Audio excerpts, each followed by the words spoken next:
దేవునికి స్తోత్రం, స్తోత్రం. హల్లెలూయా. మీకందరికీ నా నిండు వందనాలు. ఈరోజు చాలామంది నాకు ఫోన్ చేసి చెప్పిన విషయాన్ని మీ ముందు ఉంచుతున్నాను. అదేంటంటే బాప్తిస్మం గురించిన వీడియో మేము చూసాము, మాకు బాగా అర్థమైంది. దానికి ముందు మీరు మారు మనస్సు రక్షణ గురించి కూడా చెప్పాలి కదా. ఎప్పుడు చెప్తారు? బాప్తిస్మం తీసుకున్నవారు ప్రభు బల్లలో చేయి వేస్తారు, ఆ విషయం చెప్పరా అని అడిగారు. ఈ సమయంలో మీరు కోరిన అంశాన్ని చెప్తున్నాను. ఈ అడిగినందుకు మీకు థ్యాంక్స్ కూడా చెప్తున్నాను. చూడండి, ముందుగా సంఘ కాపరి చెప్పేది జాగ్రత్తగా వింటున్నాము, రిఫరెన్సులు రాసుకుంటూ ఉంటాము, వాటిని చదువుకుంటూ ఉంటాము. కానీ ఏదైనా సమస్య ఉన్నప్పుడు మరి మన సంఘంలో సంఘ కాపరి ద్వారా దాన్ని తీర్చుకోవటం కూడా జరుగుతుంది. అయినా అడిగారు కాబట్టి నాకు తెలిసినంత వరకు నేను మీకు చెప్తూ ఉన్నాను. మాకు ఎలా ఇస్తారంటే, ప్రభువు వల్ల నెలలో మొట్టమొదటి ఆదివారం మా చర్చిలో జరిపిస్తారు. సంఘ ఆరాధన త్వరగా ముగిస్తారు. బాప్తిస్మం తీసుకున్న వారు మాత్రం కూర్చుంటారు, మిగిలిన వారు వెళ్ళిపోతారు. ఇప్పుడు కూర్చున్న వారికే రొట్టె ద్రాక్షారసం ఇస్తారు. అయితే అందరం లేచి నిలవబడి అపరాధిని యేసయ్యా అని పాట పాడుతూ ఉండగా ప్రార్థనలోనే వాటిని మేము తీసుకుంటాము. అడిగారని ఈ మాటలు చెప్పాను. ఈ విషయాలు చాలామందికి తెలుసు. నాకు తెలిసిన వాటినే మీకు పంచుతున్నాను. అన్ని చోట్ల ఒకేలాగా జరగదు, కానీ దీని అంతరార్థం మాత్రం ఒకటే. ఇది మరచిపోవద్దు. బల్ల ఆరాధన, రొట్టె విరుచుట, ప్రభు బల్ల, సంస్కార ఆరాధన, ఇవి అన్నీ ఒకటే. ఇంకొన్ని పేర్లు ఉన్నాయి. రొట్టె ద్రాక్షారసం ఎవరు తీసుకోవాలి, ఎప్పుడు తీసుకోవాలి, ఎక్కడ తీసుకోవాలి, ఎవరు చేయాలి, ఎవరు ఇవ్వాలి, ఇలా అనేక ప్రశ్నలు. నా దగ్గరకు కూడా కొంతమంది వస్తూ ఉంటారు. మేము కూర్చుని బైబిల్ చదువుకుని మాట్లాడుకుంటాము. అలాంటప్పుడు అనేక ప్రశ్నలకు మేము సమాధానాలు చెప్పుకుంటూ ఉంటాము. ఇప్పుడు మీరు కూడా ఒక 10 నిమిషాలు శ్రద్ధగా వినండి, చూడండి. మీరు మొదటిసారి నా ఛానల్ను చూస్తున్నట్లయితే సబ్స్క్రైబ్ చేయండి, లైక్ చేసి షేర్ చేయండి. మీరు కామెంట్ చేస్తే దానివలన నాలో ఆలోచన పెరిగి ఇంకో విషయాన్ని మీ ముందు ఉంచుతాను. ముందుగా మనుషుల స్వభావం ఎలా ఉంది? మారు మనస్సు, రక్షణ, బాప్తిస్మం, వీటి గురించి ఆలోచించని కొందరు, ఒకవేళ ఆలోచించిన తర్వాత చూద్దాంలే అనే కొందరు, ఇవి అన్నీ తెలిసి మేము ఇంకా పాపంలో ఉన్నాము, ప్రభు బల్లలో చెయ్యి వేస్తే శిక్ష వస్తుందేమో అనే భయంతో కొందరు, సరైన అవగాహన లేక కొందరు, ఇలా ఎందరో వెనుకంజ వేస్తూ ఉంటూ ఉన్నారు. ఆదికాండము 14వ అధ్యాయము 18వ వచనంలో, మరియు షాలేము రాజైన మెల్కీసెదెకు రొట్టెను ద్రాక్షారసమును తీసుకొని వచ్చెను. అతడు సర్వోన్నతుడగు దేవునికి యాజకుడు. అప్పుడు అతడు అబ్రామును ఆశీర్వదించి రొట్టె ద్రాక్షారసము ఇచ్చి దీవించాడు. రొట్టె ద్రాక్షారసము తీసుకున్న వారిలో అబ్రహాము మొదటివాడు. ఇక్కడ ఇంకో సంఘటన కూడా మనం చెప్తాము. మార్కు సువార్త 6వ అధ్యాయము 41వ వచనంలో, అంతటా ఆయన 5 రొట్టెలను 2 చేపలను పట్టుకొని ఆకాశము వైపు కన్నులెత్తి ఆశీర్వదించి ఆ రొట్టెలు విరిచి తన శిష్యులకిచ్చి వడ్డించమన్నారు. ఈ సందర్భం బహుజన సమూహపు ఆకలిని తీర్చటం. రొట్టె విరుచుట అసలైన సందర్భాన్ని క్రొత్త నిబంధనలో యేసుక్రీస్తు పరిచయం చేశారు. మత్తయి సువార్త 26వ అధ్యాయము 26 నుండి 28 వచనాల వరకు, వారు భోజనము చేయుచుండగా యేసు ఒక రొట్టె పట్టుకొని దానిని విరిచి తన శిష్యులకిచ్చి, మీరు తీసుకొని తినుడి, ఇది నా శరీరము అని చెప్పాను.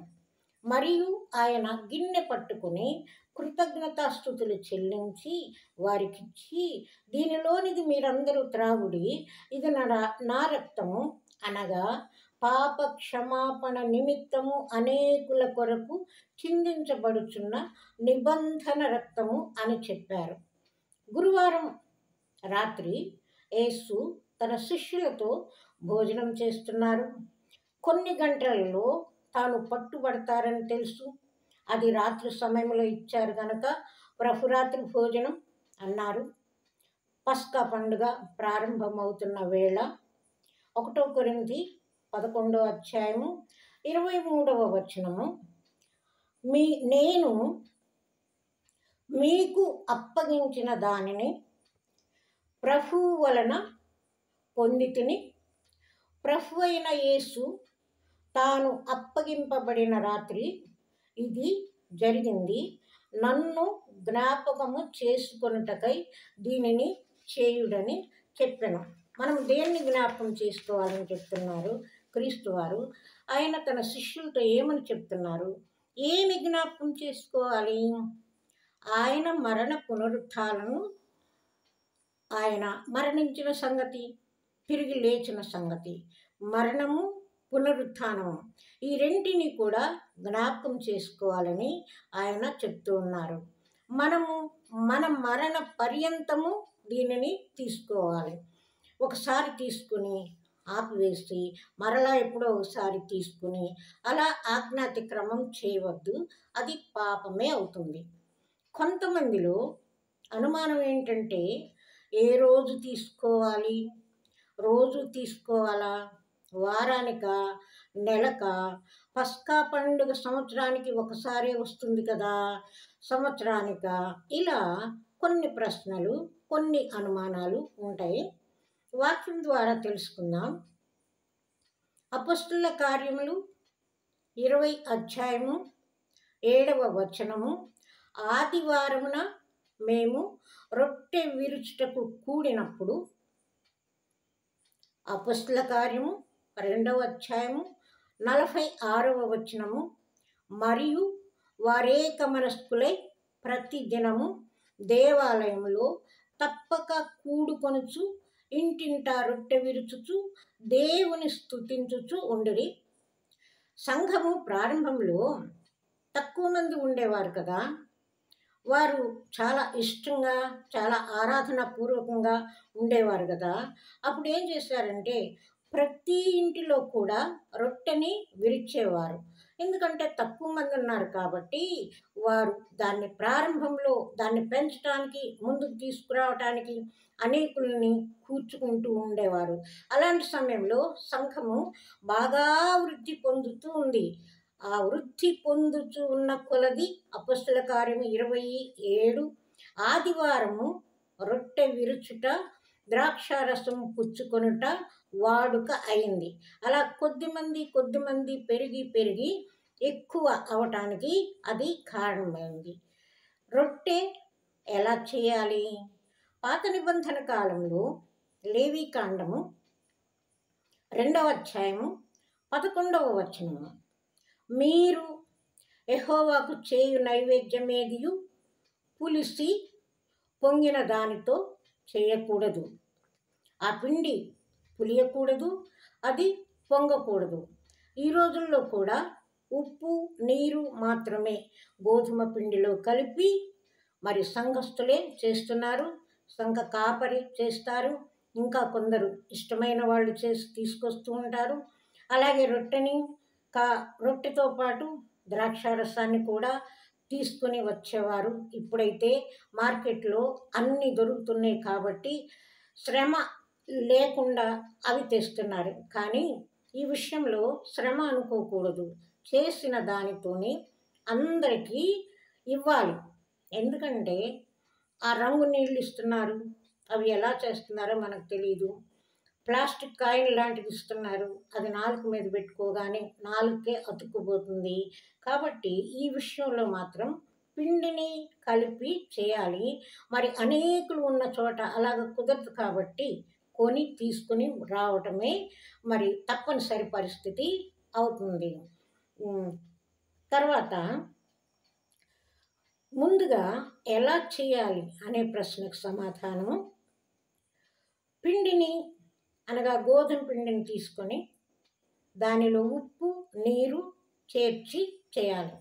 నూనె కానీ తేనె కానీ ఏది వేయకూడదు అని వాక్యములు కూడా ఉన్నది.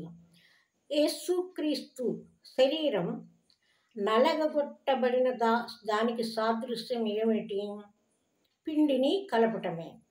పొడి పిండి ముద్దగా చేయటం, దానిని మర్దన చేయటం, అది క్రీస్తు వారి శరీరము నలగగొట్టబడిన దానికి సాదృశ్యంగా ఉన్నది.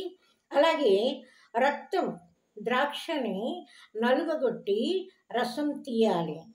యేసుక్రీస్తు శరీరం చిత్రహింసల పాలై చిందించిన రక్తానికి అది సాదృశ్యంగా ఉన్నది. బల్ల ఆరాధనలు ఎవరు చేయి వేయాలి? సంఘ ఆరాధనలో ఒక నియమం ఉన్నది. మారు మనస్సు, రక్షణ అనుభవం ఉండాలి. బాప్తిస్మం తీసుకున్న వారై ఉండాలి. రొట్టె అనకూడదు, ప్రభుని శరీరం అనాలి. ద్రాక్షారసం అనకూడదు, ప్రభుని రక్తం అనాలి. ఆదివారమే ఎందుకు తీసుకోవాలి? ఆదివారం ఎందుకు తీసుకోవాలి? చాలామంది ఈ ప్రశ్నని అడుగుతూ ఉంటారు. ఆదివారం తీసుకోవటానికి ముఖ్య కారణం అంటే సమస్త మానవాళిని రక్షించటానికి శిలువ మీద బలియాగమై ఆదివారము సజీవుడై లేచినందుకు అని స్పష్టంగా సంఘ కాపరి చెప్తూ ఉంటారు. చాలామందికి భయం ఎందుకు? 1 కొరింథీ 11:28 కాబట్టి ప్రతి మనుష్యుడు తన్ను తాను పరీక్షించుకోవాలి. అలాగు చేసి ఆ రొట్టెను తిని ఆ పాత్రలోనిది త్రాగవలెను. ప్రభువు శరీరమని వివేచింపక తిని త్రాగువాడు శిక్షావిధి కలుగుటకే తిని త్రాగుచూ ఉన్నాడు. ఇంకా కొంతమంది నేనింకా పాపంలోనే ఉన్నాను, ఆజ్ఞాతిక్రమంలోనే ఉన్నాను అని కొందరు భయపడుతూ ఉన్నారు.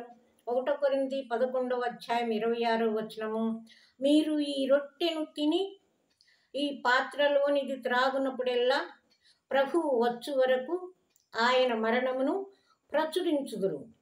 కాబట్టి ఎవడు అయోగ్యముగా ప్రభు యొక్క రొట్టె తినునో లేక ఆయన పాత్రలోనిది త్రాగునో వాడు ప్రభు యొక్క శరీరమును కూర్చియు రక్తమును కూర్చియు అపరాధి అవుతాడు, నేరం చేసిన వాడు అవుతాడు, పాపంలో జీవించిన వాడుగా అవుతాడు. కాబట్టి మనము ఎప్పుడు కూడా ఈ విషయంలో ఆయన జ్ఞాపకం చేసుకోవాలి. ఇతరులకు కూడా అర్థమయ్యేలాగా మనము చెప్తూ ఉండాలి. ముగింపు 1 కొరింథీ 11:24 చివరి పాదం. నన్ను జ్ఞాపకం చేసుకుంటకై దీనిని చేయుడని ఆయన చక్కగా చెప్పారు. నా శరీరము నా రక్తము, ఈ 2 పదాలు అనగా శరీరము రక్తము ఎప్పటికీ మరచిపోలేనివి, నిత్యము జ్ఞాపకము చేసుకోవలసినవి. మన కొరకు, మన పాపము కొరకు ఆయన శరీరము నలుగగొట్టబడింది కదా. ఆ నలుగగొట్టబడిన శరీరము చిందించినదే ఆయన రక్తం. దేవునికి స్తోత్రం.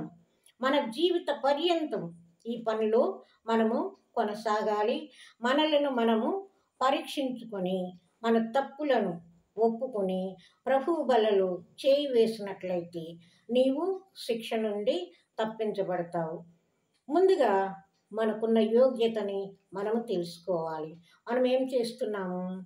మరి మందిరానికి వెళ్తూ ఉన్నాం, కానుకలు ఇస్తూ ఉన్నాం, చేయదగినంత చేస్తూ ఉన్నాం. అయితే ప్రభువుకు స్తోత్రం చెల్లించాలి, ఆయన జ్ఞాపకం పెట్టుకోవాలి. మన కొరకు ఆయన సిలువలో తన రక్తాన్ని చిందించి ప్రాణం విడిచారు అనే విషయము మనము ఎప్పటికీ కూడా గుర్తుపెట్టుకోవాలి. హల్లెలూయా.